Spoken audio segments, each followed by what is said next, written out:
If you ask me, I go ask never know that this is not federal. This is the reason why the rich is getting rich, and the reason why commerce is getting out. If we have room for Lagos, inside the Lagos. And I see have room for Lagos, inside the Lagos.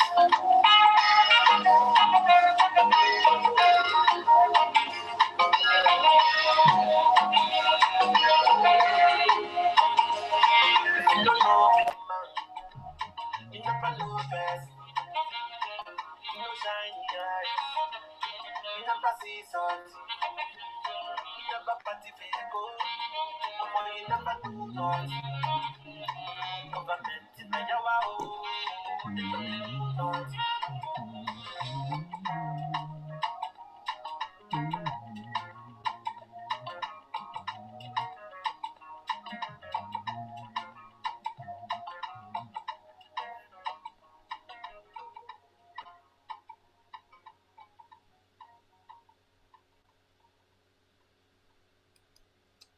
Good evening, everyone, and welcome to Crypto Pulse Weekly. I'm happy to be here again, and I'm happy to bring to you the latest in the world of crypto. And today, especially, we'll be talking about the difference between Bitcoin and cryptocurrencies. I think that sounds a bit obvious, but before you draw a conclusion, I just thought it was important to talk about this at a time when nobody's really interested in crypto and nobody wants to get anything to do with crypto, and there is all sorts of bad news around. I feel it's very important to share and explain, especially to people who are not too familiar, the difference between Bitcoin and cryptocurrencies generally. Now, generally speaking, we refer to all digital assets as cryptocurrencies, the same way we talk about Bitcoin as a cryptocurrency. However, you need to understand that Bitcoin is the first, and it's like the de facto standard, or what you call SI unit in physics. It's like the de facto standard for digital assets. And I'll explain why. You see, before the advent of the internet, what we knew was word processing. People will go to training school to learn word perfect and learn how to use word processors that we now know as Microsoft Excel. And that was the in thing then about file management, printing of documents and all that. And nobody really talked about anything outside the use of computers for basic office function. What happened in the 90s, the late 90s, was we had the internet. The advent of the internet, coupled with the telecom upgrade into GSM phone, accelerated that technology, that internet technology. The internet technology had been around since 1980s, but that was what would make internet to break into the mainstream, because you now had faster telecommunication, and then you now had internet technology. Please hold on. I need to disconnect my. I need to disconnect my. Yeah, I need to disconnect my live from Wi-Fi. So because we had the internet technology, every other thing that we have today came to be just because we had the internet technology. The reason I'm making that analogy between internet technology and Bitcoin is because you might be judging yourself harshly, thinking, this thing is just a bubble, and it's just like, every shining object, it has busted now, and that's it. Um, I need you to put things in perspective. And I deliberately wanted to talk about this today because I wanted to be on record so that I can refer to this video and say, check the video I made on YouTube on the 2nd of December of 2022 and listen to what I had to say. And it's very simple. Bitcoin is the standard. Every other cryptocurrencies is building upon that standard. Every single one of them, everything else. So think of Bitcoin as the internet. Everything else that's been built around telecommunications, e-commerce, everything else is built on the internet. The reason this is important is because if you go in with that concept and understand that Bitcoin is the SI unit or the standard, and every other cryptocurrency is building on that standard, then it helps you in one, how you relate to these things, two, your perspective and how you allocate resources to the same. The reason I need to make that comparison, the second reason I need to make that comparison is whether you like it or not, in another 18 months, the price of Bitcoin will be back above, probably be close to or back above the all-time high. And the reason is simple. Bitcoin was engineered to do what it's doing right now. It was engineered to be a standard for peer-to-peer monetary and value transactional transfer. And every single crypto, let me use that word, every single crypto that you may have after that is built on that model as a variant of that model, as an improvement or supposed improvement of the model. Everything else is built on the framework that Bitcoin has created. And the reason I'm saying this again for people that came late is because we're at a time where everybody is in despair, and even people who are not in despair are not interested in talking about crypto. And I wanted to talk about this now because now is the time that we are nearest to the bottom. And like I said on our WhatsApp group, that I think we're very close to the bottom, very, very close. As a matter of fact, I think in the next 3 months we'll have touched the bottom. That's how close we are. Somewhere between the next 3 to 4 months, I think we'll have hit the rock bottom, quote and unquote, for this cycle. And the reason is simple. The next halving is March 2024. So if you calculate backward from March 2024 and give it 12 months, you will expect that at the minimum, March 2023, you start to see action. People start taking position. It might be earlier than that, but just drawing an extrapolation, simple extrapolation from, block halving time takes us to first quarter of 2024. So understand that if you have any money kept somewhere, now is the time to start allocating. I'm not saying buy it all at once, no, because I'm almost too sure that we'll not hit the bottom. I think there'll be another. What do we have seen? There'll be another episode, and there'll be another incident that will drive the market a bit lower. But two things will point out the bottom. Two things will clearly point out the bottom. Once the Fed stop what you call the quantitative tightening that's going on right now, meaning the buyback of the mopping up of the US dollar. Once the Fed stop the quantitative tightening, that is, they stop raising interest rates, and the dollar index, the DXY, starts to come down. Where is the DXY on the screen? So the DXY right now looks like it's in a decline, right? It looks like it's in a free fall. But like I said, I'm conscious of this zone where it is right now. Sorry, I'm going to the chat immediately. But yeah, the discussion just sort of got there. I'll be interested in seeing how the US dollar index behaves around this region. If it breaks through, then we might have reached the bottom in terms of the correlation with DXY, and then we should start looking to position in crypto or in Bitcoin. If it doesn't break through, what it means, and I think there'll be another bounce, there'll be one more bounce, which will take us back up before the former downtrend. And it's very simple.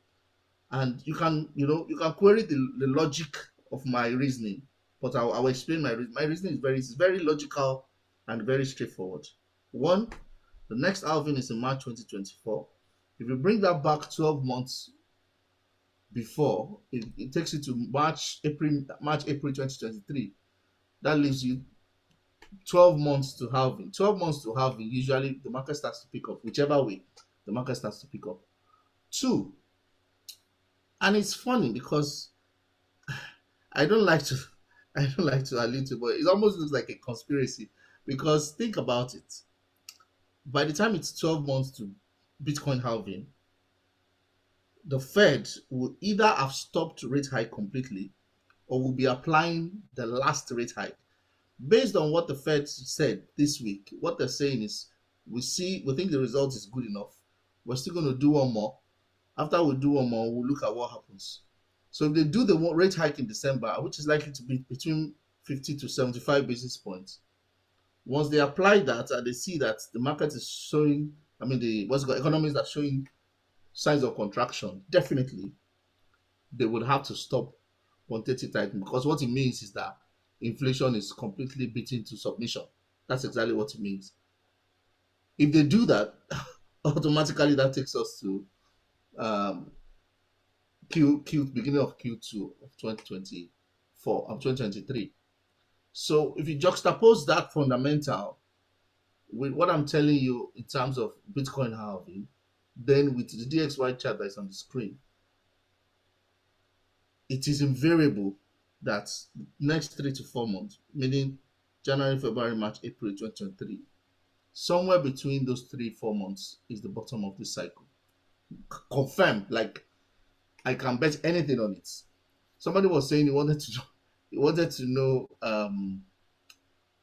the bottom in advance. I was like, well, that's the best you can get. The bottom is in the next 3 months, definitely. Some people said we've hit the bottom already. No, I don't think so. And now I can show you. I can show you the Bitcoin chart to explain my thesis. I think I have. Let me use this one. This one is clear. I can show you the chart to explain my thesis. Now, if you look at this chart, it's been going on in a downtrend since the beginning of the cycle. That trend got broken around October, right? But it didn't get broken with any conviction. It just got broken sideways. Meaning the market trailed the trend line, broke through, jumped a little bit, then went sideways, tried to jump a little bit, then dumped further. What that tells me is that the market is not ready yet for an uptick. When and I can show you, so I contracted this so that I can show you where that line is. When the market either touches this line back, or let me go on a weekly to show you my other weekly charts. This might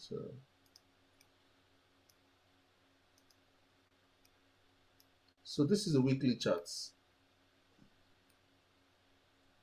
If I try to draw the same line, the same way, yeah, it will look something like this. If you've been following what I've been saying for the last 8 or 12 weeks, you understand that this thesis on a technical level also agrees with what I'm saying, because we're broken through the trend line, right? Meaning we're no longer strongly going down, but we've now retested that trend line. Technical analysis says for you to confirm there's a trend reversal or there's a trend change, you need to break the trend line, then retest the trend line in the opposite direction. Meaning if the trend line was a support or as a resistance, you need to retest this as a support. We have not been able to do that yet with Bitcoin. So that tells me technically that we're not out of the woods yet. And that's why I said 10,700 or 10,600 was in the works. And I mean, it looks very plausible. Let me try to expand this. It looks very plausible from this point of view, because if it keeps going this way for the next 6 weeks and then drops once, it will hit this, and by that time it will be very close to hitting this trend line actually. So I think we're close. We're not there yet, but I think we're close. Technically speaking, once you get to 10,700, like I said, at that time Ethereum will probably be like 500. I will start buying Ethereum seriously, because at that time it's not likely to go any further without significant upside. And of course, this is a weekly chart. So if you plot another 12, let's even do it now.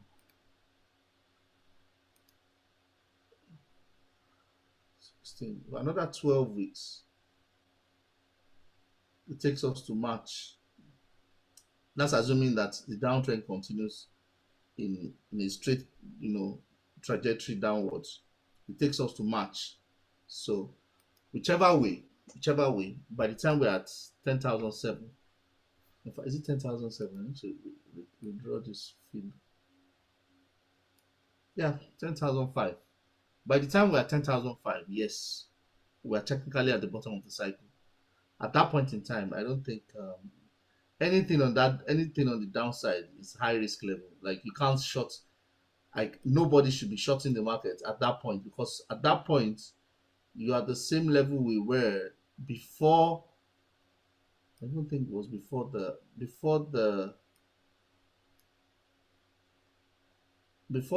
March crisis of COVID in 2020. That was the top that we were before the COVID crisis in 2020. So if we retouch pre-COVID levels, we have technically bottomed out. Like somebody asked me, when would that happen? Well, my best guess is 3 months time, of 2 months.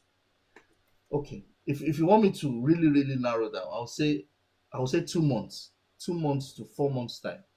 I can't say lower than 2 months because I think the market still needs a little more room. Excuse me, the market still needs a little more room to get to this level. This level technically is the floor. If it goes below the level, then this current market structure is broken, which is not likely because it's a weekly structure, so it's likely to hold. So the reason I wanted to, like I said, the reason I wanted to make the distinguishing factor between Bitcoin and every other crypto is you need to understand how to relate with Bitcoin and how to relate with the rest of crypto. You see, many people equate Bitcoin to crypto. Yes, Bitcoin is a type of cryptocurrencies, but Bitcoin is also a standard. Like I said, it's like an SI unit, or I'm looking for. Okay, just like the US dollar is almost like the standard of global currency today, or gold is the standard of store of value before now. We already know that Bitcoin is digital gold, but beyond that, everything in crypto is based on the framework of Bitcoin. So when you're investing in Bitcoin, have a separate frame of mind, different from when you're investing in any other crypto. Why do I say that? Any other crypto, on the other hand, is like tech stock, .com stock, as they called it, as the old people call it, .com or internet stock. Frankly, that's what it is. Let's not just let's not deceive ourselves. Every other crypto is like tech stock. It's a shiny little object, and as long as there is adoption, there is media noise, there is hype, there is a lot of advertisements, those and a lot of shilling, those crypto will boom. And if there's strong community as well, you can expect that the crypto will boom. But if the market is down like what we have now, then you expect that there will be problems, and that's exactly what's happening. So how do you respond, and how do you manage your relationship with Bitcoin and with other crypto? One, understand that Bitcoin is like digital land or digital real estate. If you buy land, usually you're not buying it because you want to sell it or flip it immediately. You're buying it because you want something that will hold value and would serve you on the long run, and that you can use as a means of leverage, and you can use as a means of collateral or any other thing.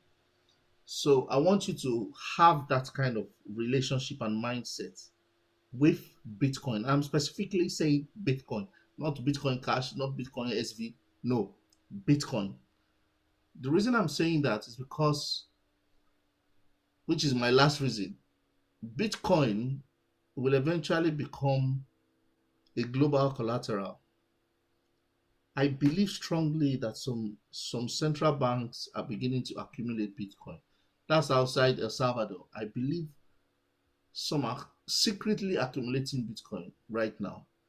And the Bank of International Settlements at the end of 2020 was getting ready to accept Bitcoin as a global, what do you call it now, interbank settlement instruments or assets. You see, before 2019 September, only the US dollar was accepted as the global settlement instrument or asset. Even gold was not accepted. But because China has become a superpower, China was able to muzzle their way out and outmaneuver the US in ensuring that they now added gold to the list of assets that were, how do I use that word? That are authorized, maybe authorized, yeah, authorized is a better one, that are authorized for central banks to hold and to use for transfer and settlement. After that, shortly after that, was when China came and depegged their stock market from the US dollar. And shortly after that was when they came up with the digital yuan. And I think where they were going was to sort of front run the crypto adoption curve by introducing the digital yuan, then convincing the rest of the world that come and use digital yuan as our base of settlement. But it will be very difficult to trust their blockchain because definitely it will be very centralized. So I think they're going to stutter in that regard.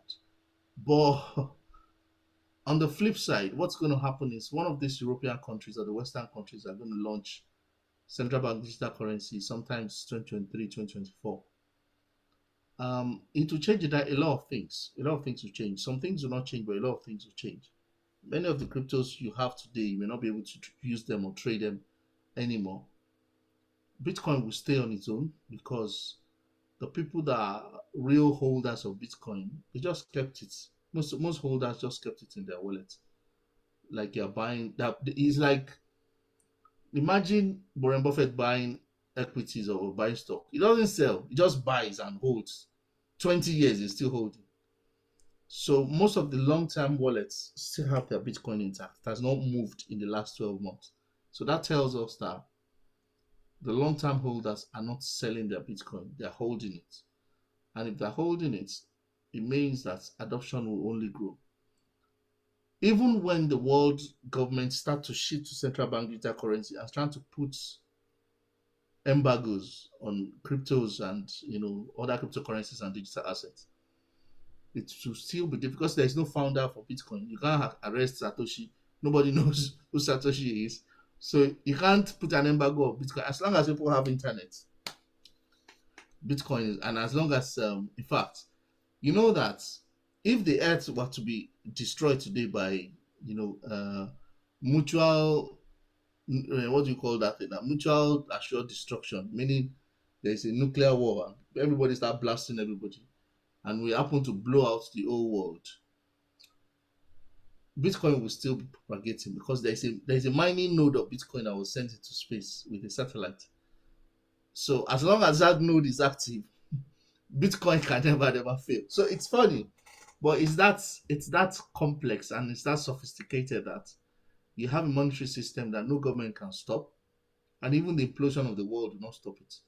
It will have to be the implosion of the world and all the associated satellites, both artificial and natural, including the moon, that will stop the propagation of the Bitcoin network. So understand that it is way more than just a cryptocurrency. It is a standard.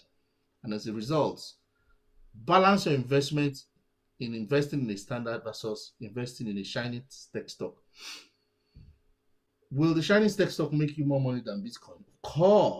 Of course. I'm not going to kid you to say that you're not going to make money. You're going to make serious money if you do what I tell you to do, which is start buying Ethereum in January or February next year. You will make a lot of money in it. In 18 months, you make a lot of money. Guaranteed. You can quote me anywhere. I mean, it's not a financial advice, but you can quote me anywhere. If you buy crypto like Ethereum, especially I mentioned Ethereum because Ethereum is the next big thing. Ethereum is like the petroleum of crypto, but it's a little bit centralized and you know who the players are. But even Ethereum or BNB, which is Binance, coin, if you buy in January, February of 2024 and sell in December 2025, what am I saying? January 2023, December 2024, or January 2025, you will have made a lot of money. No doubt about it. No, I mean, there is no gainsaying that, because there's some things that I don't know whether I should be saying on air. Some people align um, the phases of the moon. Some people align the phases of the moon with market cycles. I don't do it. I mean, um, it's considered as astrology and all that, and I'm a Christian, so there's some things you can't be involved in like that. I know about it, but I know some people try to map the phases of the moon and the cycles of the moon with the cycles of the market, and then the zodiac signs and all that. And they tell you, because this is this, we expect that this is going to be bearish, and we expect that this is going to be. But over and beyond that matching, I also see a pattern between quantitative easing, market cycles, US bond market, the strength of the dollar, and the price of Bitcoin. So for me, I'm just looking at all those metrics and like, why does everything seems to be, almost jiving in sync? Because, like I said, quantitative easing stops in maybe December, January, or March. I mean, quantitative tightening. What's quantitative tightening stop? What it means is that the US bond market is no longer as interesting as it has been for the whole of this year. So big money will start moving their funds back into equities, which is stock. As money goes back into equities, automatically money starts flowing back into crypto. And of course, once money starts going into Bitcoin and crypto, you expect that the market will start to pump. On top of that, you now have halving happening the next year. It's a very, very virtuous cocktail or virtuous cycle, as they say. It's natural. The price is going to rise. It's a no-brainer that, given all the circumstances I've laid down, technical and fundamental, the price is going to rise. So I want us to consider how we structure our portfolio in terms of allocation of funds. And it should really be based on your risk appetites. If you're somebody that is very risk averse, then you should just put like 75% of your assets in Bitcoin and just leave it. It might not do well over 3 years, but when you look at it over 10 years, you can be sure that at least your asset has gained more than 10 times its original value. You can be that sure. And if you're looking for something to leave for your generation, Bitcoin might be a very, very good storage of that value. But if you're looking to speculate the market and make some quick money, yeah, and you're not risk averse, you can allocate more to other cryptos and buy what other people call shit coins and all that, or altcoins. And you can make a lot of money from them. Definitely, you can make a lot of money. I mean, there's no doubt about it. I know somebody that made over $1 million from Shiba Inu. Person, I know the person one on one, so it's not that he told me. I know the person one, and the person lives in Nigeria. Made over $1 million from Shiba Inu, just because he bought he bought it at ridiculously. I can't even remember how low, and he probably bought just like $1,000. Yeah, he probably bought $1,000 of Shiba when nobody knew, and literally nobody knew Shiba at the time he bought it. In fact, I think he bought it like 5 months before I even bought my first Shiba, and I bought it because the person mentioned it that this thing has gained, like, I can't remember how many X it has gained at the time. I was like, oh really? Let's put ahead and see what's going. And I mean, even at that, I made some decent money from Shiba. I wish I had put in a lot of money, but it wasn't bad at all, to be honest. So, can you make money from shitcoins? Yes, you can make money from shitcoins because it's like tech stock. Like I told somebody, if you don't like crypto, buy stock next year. If you don't like stock, buy real estate. Everything is for discounts first quarter next year. Everything, stock, crypto, real estate, everything is at a discount next year because the recession is in the face of everybody, and the countries that don't have recession, you have quantitative tightening that has to stop because they are on the verge of collapsing the economy because they're trying to break inflation. So it's a nasty cocktail on the one hand, but yes, it also presents itself with very significant opportunities. And if everything you're looking at is the collapse and the chaos.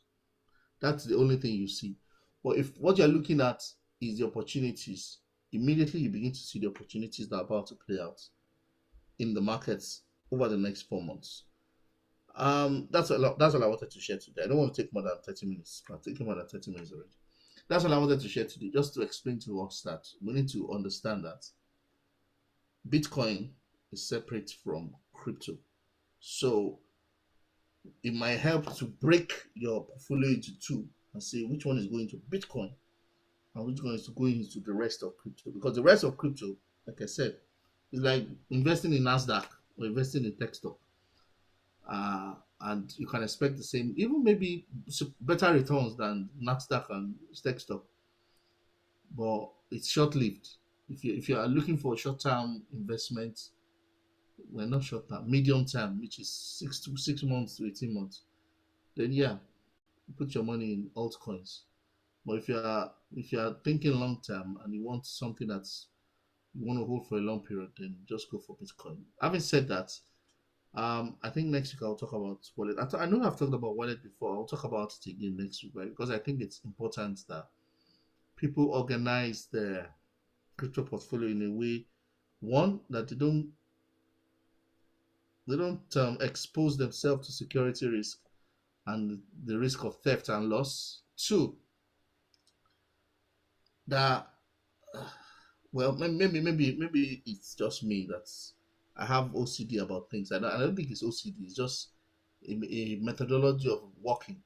So for me, I have a specific place that I put things. So for instance, if you get to my house, there's a place I like to put my car keys. The reason I want to put it there is not because I want to be that organized. No, I don't want to have to think about where my car key is. I just want to go there and pick my car key. So because of that, if I consider something critical, there are specific places I put them that I know that when I get there, I will find it there because I've designated that place for it.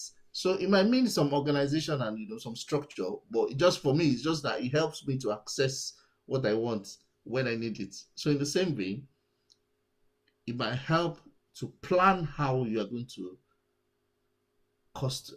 how do I put it now? Keep custody of your crypto.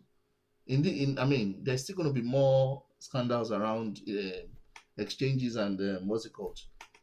Platforms going bust or going bankrupt and wiping off people's money. I think there'll be a lot of Web3 and DeFi talk in the next bull run because of all these crashes. Most of the platforms that will come on, most of the tokens that will come on will tell you that DeFi, you can keep your token and all that. I think there'll be a lot of noise about that in the coming cycle. And as a result, it's important that people understand how to custody their crypto, how to download wallets, how to secure a wallet, different options that you have, different devices, including hardware devices that you can use to custody your wallets. And I mean, basically how to deal in the new world, whether you like it or not. I mean, and I'm not threatening anybody, whether you like it or not. Everything is eventually going to become digital currency, whether you like it or not. So the earlier you get on the bandwagon and get yourself positioned, the better for you, really, because there will still be learning curve and there'll be a lot of media misinformation and disinformation in a couple of years. And the reason that will be is because the government will be trying to roll out their central bank digital currency, and they want to muddle the water by calling it crypto. Well, technically it's crypto, but it's a programmable digital currency by the central banks. They can control what you can use the money for. They can lock your account. They can freeze you from remote locations. I mean, we've all heard about what happened to Kanye and what's this guy's Andrew Tate, that they not only did they get cancelled and so in the case of Kanye, it got cancelled, his big contracts got cancelled and all that. He said even his Apple Pay was not working. At that point, I was like, what? He said his Apple Pay was not working. Now, imagine this. For you to use Apple Pay, it means that you have cards that are connected to your phone. So it means that even your bank cards, I mean, these bank cards, are supposed to give him access to his money. But I am not surprised because I told you about I don't know whether it's 2 or 3 months ago, that technically speaking, the money we keep in the bank is a loan to the bank and it is the bank's money. Technically speaking, it's there in the fine print of the banking documents, especially here in the West. So the money you put in the bank is not your money. You've loaned it to the bank, technically speaking. And that's why they talk about consumer protection up to 80k or 100k pounds. I think it's 80k pounds now. Because technically speaking, that money is not your money.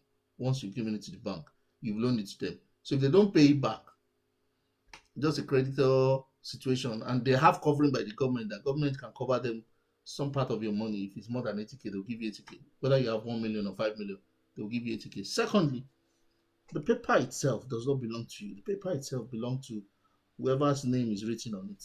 In the case of the pound, whose name is Bank of England? Are you Bank of England? No. So the instrument itself does not belong to you. The value does not belong to you because it's sitting in the bank. And that's why, by the way, that's why the banks are not happy about crypto and they're, maneuvering all around and trying to, circumvent it because it completely knocks out the bank. But the war may go on for a while, but technology will always win. Just like I said many times on this platform, that this is like the advent of the printing press. What's happening now is like what happened when the printing press came and books started to be available. It was democratization of knowledge. There was war in Europe for over 100 years because of that. So don't take it lightly what is going on right now. I'm going to stop for here for today. Next week we'll talk about custody of crypto assets and Bitcoin. If you have any question, please unmute your mic on Zoom. If you have any question on Instagram, just type in your question and I'll answer your question. I see you, everyone on Instagram. Thanks for joining. All right. Okay, looks like we don't have any questions today. Thank you everyone for joining. I see Dr. Lallery, IB, Chide, MK, Mr. Thank you, sir. Samuel, and Tenny. Have a lovely weekend, everyone. See you again next. Thank you very much. Thank you. Thank